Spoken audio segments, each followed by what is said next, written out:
So ఎన్ని అన్నప్పటికీ కూడా జగన్మోహన్ రెడ్డి సంక్షేమ పథకాలు ప్రజల్లోకి వెళ్తున్నాయి. సో ఆ సామాన్య ప్రజలే మా పార్టీకి బలం అంటూ వైసీపీ బలంగా ఉంది. సో సంక్షేమ పథకాల ప్రభావం ఎట్లా ఉంది? మీరు ప్రజల వద్దకు వెళ్ళి సంక్షేమ పథకాల గురించి చెప్తే వాళ్ళు చెప్పిన మాట్లాడండి. గవర్నమెంట్ లబ్ధిదారులు అందరూ కూడా మెజార్టీగా వైసీపీతోనే ఉన్నారు. ఓకే, అందులో డౌట్ లేదు. ముఖ్యంగా పెన్షన్దారులు, అమ్మఒడి పథకందారులు, విద్యా దీవెన వాళ్ళు, మన ఊరు మనబడి ప్రోగ్రాం, ఈ 4 ప్రోగ్రాంల కింద బెనిఫిట్ అవుతున్న వాళ్ళందరూ కూడా గవర్నమెంట్తో అనుకూలంగానే ఉన్నారు. ఓటు కూడా వేస్తారు వైసీపీకి, అందులో ఇబ్బంది లేదు. ఇవి కాకుండా కొన్ని సమస్యలు ఉన్నాయి. ఉద్యోగుల జీతాల సమస్యలు కానీ, పిఆర్సీ సమస్యలు కానీ, డిఏల సమస్యలు కానీ, రోడ్ల సమస్య కానీ, ఇన్ఫ్రాస్ట్రక్చర్ సమస్య కానీ, ఎలాంటి ఇన్వెస్ట్మెంట్స్ కొత్త పెట్టుబడులు రాకపోవటం కానీ, ఈ అన్ని సమస్యలు చూసుకున్నప్పుడు మాత్రం జగన్మోహన్ రెడ్డికి వ్యతిరేకంగా ఓటేసే పర్సెంటేజ్ మనకు బాగా కనపడుతుంది. సో రూరల్ ఓట్ బ్యాంక్ మీరు అన్న ప్రకారం ఎక్కువ ప్రభుత్వానికి అనుకూలంగా ఉందన్నట్టు మీరు చెప్తున్నారు.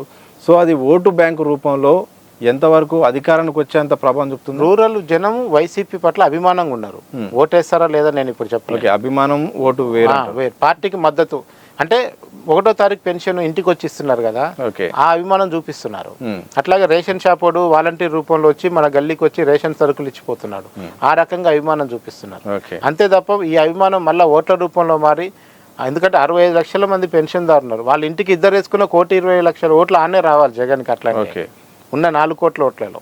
సో నిజంగా అంత పాజిబిలిటీ ఉండి అలా వస్తాయా లేదా అనేది మనం ఇంకొంచెం క్యాండిడేట్లు వచ్చిన తర్వాత, 1 నెల తర్వాత మనం క్లారిటీగా చెప్పాలి.